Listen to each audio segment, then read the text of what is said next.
Hello, and welcome to Sound Off with System One. I'm your host, Krista Kornchuk, and I'm here today with our panel of experts to discuss what to do if you lose your job. Before we get started, here are a few words about System One. System One is a leading provider to specialized, highly technical outsourced services and workforce solutions to critical infrastructure, technology, life science, and government sectors, putting more than 650 employees and 10,000 contractors to work in the United States, Canada, the UK, and Brazil. As you're tuning in today, please join us in the comments. Our marketing team will be monitoring them. Let us know where you're joining from and what industry you work in. And if you have any questions related to today's topics, please ask us. Next, I'm going to have our panel of experts introduce themselves. They will also be sharing their hot jobs, which you can find by scanning the QR code or by visiting jobs.system1.com. Shnazi, we'll start with you. Thanks, Krista. Hello, my name is Shnazi Gamharani. I'm an IT recruiter with System One. I sit out of our Tampa office, and I've been with the company about 6 years now. My hot job today is going to be a fully remote PeopleSoft application administrator. This will be supporting PeopleSoft Finance and Oracle EPM Cloud, with a focus mostly on application administration, security, patching, and integration. If you have over 5 years of PeopleSoft experience, then apply. Hi, my name is Catherine Matos. I'm a senior recruiter at Gillette, specialize in life sciences and healthcare recruitment. Today, my job, or hot job for today, is an OMICS Lab Manager 1 and 2 located in Pittsburgh, Pennsylvania. The requirements for this role will be next-gen sequencing and library preps. We do have 3 openings, so it's a level 1 or 2, just depending on years of experience. But if you are interested, definitely apply directly, or you can reach out to me with your resume. We can set up a time to speak. Hello, my name is Chandra Bright, and I am the Senior Business Development Manager here in our Houston office. And our hot job is the Electrical Project Manager out in Austin, Texas. This does need mission critical experience with 400 megawatt sites, and they're looking to pay this person about $160K to $170K. So just feel free to reach out on this city number, and we'd be happy to have a conversation with you. Those are some great opportunities, and make sure you connect with our recruiters on LinkedIn if you're interested. Without further ado, we're going to get started with our questions. Again, we are discussing what to do if you lose your job. So the first question, when someone loses their job unexpectedly, what is the very first thing they should do? Shnazi, we'll start with you.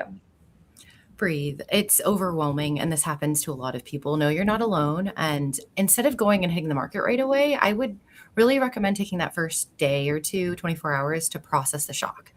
Just because you lost your job doesn't mean you lost your skills. So take that time to really define your value, some of the biggest priorities moving forward, and then your non-negotiables. Bare bottom compensation if you're open to hybrid, and then from there, you can then hit the market. Yeah, I mean, I definitely agree. Someone who's been in that shoes before being laid off, and it was my first time ever, and I didn't know what to do. And it really, you do have to take a deep breath, process the whole thing. And if it's, you said a day to two, if you need a whole week, then definitely do that. Make a plan. That does help a lot to figure out your next steps, what you need to do, things like for unemployment, or, look at benefits. You really just want to make a game plan of just for yourself. And so at least you're more organized as well.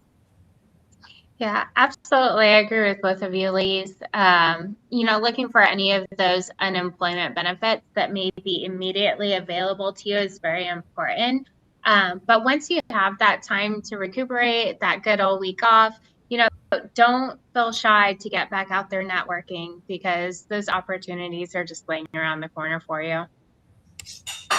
Absolutely. I think that's some great advice. It's super important to have a plan, and taking time to breathe is going to make all the difference. Our next question, what's the biggest mistake you see candidates make right after a layoff? Kat, we'll start with you. Yeah, I mean, the biggest thing is going into panic mode and then mass applying to all these different jobs. You just want to make sure you're applying to the right jobs and the right ones that are going to lead you to your career path. That's what's going to help the most. And applying to, let's say, 10 jobs that are really up your alley compared to applying 100 jobs and not really focus on your career path. So you don't want to just apply to any job. Really think about just where I want to be. Yeah, absolutely. I agree with you, Kat. And you don't want to go silent. You know, a lot of these opportunities are through conversations, not through applications. Totally agree, Chandra. And I think you touched on it earlier. Getting back out there and talking to people, using your network and not being afraid to post your situation. A lot of people have been there and want to help. Absolutely. Most opportunities come from networking instead of blind applying. So that's a great reason for you to connect with our recruiters.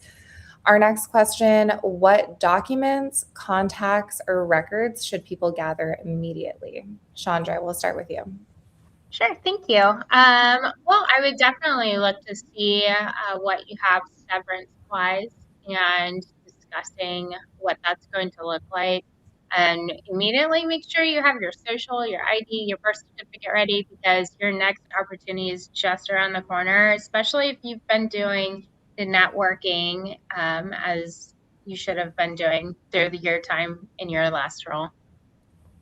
Definitely agree, Chandra. Be ready for that next opportunity. And then don't forget as soon as you lose your job, you might lose access to your computer or any equipment that they gave you. So look at your contacts and references, somebody who could speak to a social proof from where you were before, and that'll help you on that next step too. Yeah, I mean, you guys said it right too. I mean, you want to just keep track of, your offer letter, employment agreement, benefits paperwork, and then depending on your job, if there's samples of your work that you want to showcase, having those ready prepared, that does help along the way. But again, it depends on the job for the samples. Yeah, absolutely. I think being organized is, really key. It's going to get you ahead not only when you get your next role, but when you're looking for your next role. And what benefits or resources do people often forget to look into after a job? Shnazi, we'll start with you. Before I speak to any benefits, I want to touch on the resources. I think it's easy to forget all of the networks we have available when we first lose a job, not just job boards, but think about your alumni college networks, your personal friends, and also your ex-company colleagues. They're probably in a similar situation and they can speak to your work ethic, as well as if you've worked with clients or vendors, they're also a great proof point who know what you can do. So don't forget the people closest. Yeah, I mean, for me, I'll talk more about the benefits. I mean, unemployment, that's the first thing. You definitely want to apply immediately for that. The other stuff, you can do more research about health benefits, and again, there's different options out there, what makes sense for you. And then there's also, local and state resource development programs. So if you did want to go into that and look into it, you definitely can. Yeah, very, very good, ladies. Also, I would say reach out to System One. There's people like us that have those connections with clients that help get your foot in the door and have your resume seen immediately. Absolutely. Love the shout out. And our next question, and I know we got this question in the comments, so I'm looking forward to getting it answered. How should someone explain a sudden job ending on their resume or in an interview? Kat, we'll start with you. Yeah, I mean, just be honest and be direct. You don't need a long explanation to it. You can just tell them that, hey, my position was impacted by a company due to restructuring, whatever it may be. But again, you don't need to have a long explanation. Just be honest, though. Definitely honesty first. I believe in that. And everybody has different reasons. If it's a layoff, I think those are the market knows about that. So there's no reason not to mention it. But if it's something you might not want to speak about, like if you were fired, just keep it future forward, touch on the past a little bit, and you can kind of frame it as, hey, the company went in a different direction or leadership did. And I thought it was a great opportunity to now explore my passion for XYZ. I absolutely agree, ladies. And a good form to follow when explaining this is be blunt, be honest, explain what happened, what you learned during that time that you were let go, and what it is that you're doing next. Well said. I hope we answered that question. Thank you for the people that sent it in. I know that that's really a tricky one. And what changes should they make to their LinkedIn profile right away? Shnazi, we'll start with you. LinkedIn's such a great resource. I would just encourage people not just to update your headline right away, but actually optimize the algorithm. So go into your data privacy settings, make sure recruiters are able to find you, and then update those skills on the skills section. Because if the top 3 skills aren't matching the job you're targeting, it's going to be really hard for those individuals to find you. Sorry. So for this would be more so adding, measurable achievements to the most recent role, engage with comments and posts. You just want to make sure that your LinkedIn is up to date and you're able to network with people. Very nice. I would also like to add updating your About Me section, because this is where you can really highlight who you are as an individual, aside from what your technical expertise are. A lot of times it's hard to really find what the soft skills someone has to fit a new team. But this would be a great section to do that in. Yeah, absolutely. I think that About Me section tells a great story, and the soft skills are really not highlighted very much on LinkedIn. So I'm glad you mentioned that. We have a question from Michael. He wants to know what to do if unemployment runs out in types of temporary positions. Yeah, I mean, I can answer this. I recently spoke to a candidate, that she lost her job, she was laid off, and she needed to, have work, and which makes sense. You want to have some type of money or income coming in. She took a temporary seasonal job at Target, and that's very reasonable. You have to do what you have to do. I think it shows that, hey, you're willing to do something until you find the right position for yourself, and that leads you to the career path. I had to do that too. I was looking to jobs that were part-time, and that was, either, tutoring, whatever it may be. They said that would help initially to bring some type of income in. And I think now with the market and how it is, a lot of people are understanding that you will have to take some roles to initially help you to pay for your bills. So you can, apply to any type of jobs, because as long, again, if there's jobs out there as part-time that leads you to your career path or something within your field, that's great. But again, we understand, you have to apply to anything. Absolutely. That's a good question. And like Kat said, a lot of us have been there, so people will be very understanding. And our next question, should job seekers mass apply or target fewer roles more strategically? Kat, we'll go back to you. Said it before, really it's the quality over the quantity every single time. You want to focus on the right jobs that would be best for you, that would lead you to, like I said, where you want to be. So if you're applying to 10 strong positions, that's going to be great because you want to tailor your resume to those jobs instead of just applying to 100 positions where your resumes are not tailored to it and you're getting looked over. And by the time, you're applying to all these jobs, you just feel like, well, what's happening? Why am I like not getting reached out to or getting chosen, for these opportunities, because again, you want to just make sure that you are applying to the right job. So quality over quantity. I absolutely 100% agree with you, Kat. It's really important, and I can't stress enough how much you need to tailor your resume. And you're not going to be able to do that with 100+ resumes. You really want to keep that human factor about yourself in there, not just make yourself another number in the mix. Definitely. And also that human connection, Chandra, that you're talking about with first degree, second degree networks. I always hear about how frustrating and discouraging it can be not to hear back and to push out all these applications. But really, those cold applications don't have the best response rate. I think it's less than 2%. Whereas if you can find a referral or even a single point of contact or a human connection there, that greatly increases up to 40. So just that point of entry and making sure, your time's still valuable and using it wisely. Absolutely. And we did a poll this week talking about people mass applying versus applying strategically. And we found that most people are mass applying. So let this be a lesson to you. It's not effective and you can be using your time far more wisely. Our next question, what information helps recruiters help candidates faster? Chandra, we'll start with you. Oh, I would love to. So first of all, have an updated resume. That would be helpful. And any targeted job titles that you are wanting to move into or that you prefer, location flexibility, deal breakers, these are all really good decisions that would be made on your part before talking to a recruiter. Preparation is key for sure. And know your numbers. Just know where your ranges lie, so you're not passing up great opportunities that could be better, or just not going for other ones as well. So knowing your non-negotiables too helps us better fit you to those roles.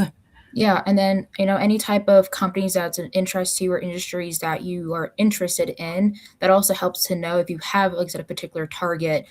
Great, like I said, it helps us to figure out, okay, what's best for you, what openings we have that's available, that's based on what you're looking for, and then also to like interviewability and pretty much start time as well. So interview, you want to be flexible as you're going through this process, as there's many steps, and then start time, you want to make sure that's also very reasonable, because I've had people in the past that initially would reach out saying they're looking for a job, but they're not able to start 6 months from now, where unfortunately clients who are looking, they want this person to start, within a month or two. Again, if you're relocating, they understand like you're going to take about 4 weeks to relocate, maybe a little bit longer depending on the situation. But I think it's more so if you're in the area and you can't start within 6 months, I would just not apply right away. Wait a little bit to, maybe 2 months before you're ready, start looking to see what's out there. And then, we said a bunch of times too, but you can always connect with a recruiter, and we'll be able to help you in the way possible for these opportunities. Well said. And our last question, what daily habits help keep momentum? Shnazi, we'll start with you. I have a bit of a counterintuitive idea here, but I think it's important not to treat that applying to jobs as a 40-hour work week. You will burn out so quickly. Really look at it as targeted, maybe 9 to 12. Spend mornings on targeted applications, and then spend the afternoons for personal ROI, whether that's volunteering, upskilling, just something that's going to keep your conversations going. It'll help build your confidence and keep it high for interviews too. Yeah, I mean, like I said, someone who's been in the same shoes, you just want to just make sure, like I said, you're applying and having a pretty much a plan. So typically for each day, you want to apply to like 3 to 5 quality jobs, and then reach out to like 2 or 3 people in your network. What also helps too, since you are applying, you're on the market, and you're trying to keep track of everything and of course, your applications. A spreadsheet will help to do all that. So what company you apply to, what's the job, when did you apply to? If there's a person that you spoke with regarding that position, also have their name written down, as sometimes it might take a week or two for someone to reach out to you, and you're just like, wait, who is this person? Again, having that name attached to the job that you're applying to does help. Like I said, the tracking everything really keeps yourself organized. Absolutely. I agree with both of you ladies. I would also like to add routine, building routine in there, keeping up on certifications, having a workout in there, whether it's a nice little brief walk, or just exploring and adventuring every day, because you're going to build momentum. Momentum is going to help build confidence, and that confidence is going to bring opportunity. Absolutely. Routine is key, and it's super easy to get out of it when you no longer are employed. And I'm going to take one more question from the audience as well before we finish. Curtis is asking, what's the best thing to do when the recruiter ghosts you? Give up, ask the hiring manager for a status? Yeah, I mean, I can answer this. I mean, it happens, unfortunately. And someone who was laid off, was talking to recruiters, had that same situation happen to me where they didn't reach out. I would suggest reaching out to the recruiter you spoke with, see like, hey, as a follow-up, like, I'm so sorry if my email got, just somehow was missed, but just want to see a follow-up, but what's happening with this position? Am I still consideration for anything at all? And if they don't even answer within a week, then in this situation, unfortunately, you would just have to apply to another job. Or if that recruiter you're talking to for that particular company, you can actually reach out to another recruiter saying, hey, not sure what's going on. I haven't heard from this person, but I was wanting to see if there's an update with this particular position. I wouldn't go directly to the hiring manager, as that person's already working with your recruiter, and of course an account manager that's initially tied to it. But you can reach out to another recruiter in that same company as more of an update of what's happening. So don't give up. Don't feel like you need to. You definitely want to still keep much of a network you can with that person in that company, because again, we're trying to help as much as we can. But we just know as we're moving on, things might either be lost in inbox or some things might be deleted. Things are going on. That person can went on vacation. You never know. So definitely don't give up on yourself and of course, reaching out. Well said. And thank you to everyone for the questions. Thank you so much to our recruiters for answering these questions. I know it's a difficult topic. We are out of time for today, but don't forget to subscribe to our YouTube channel so you can watch more Sound Off with System 1 episodes. We have a new episode every first and third Friday at 2 p.m. and our next live stream will be Friday, March 6th, and we'll be having a live Q&A. We'll see you then. Bye.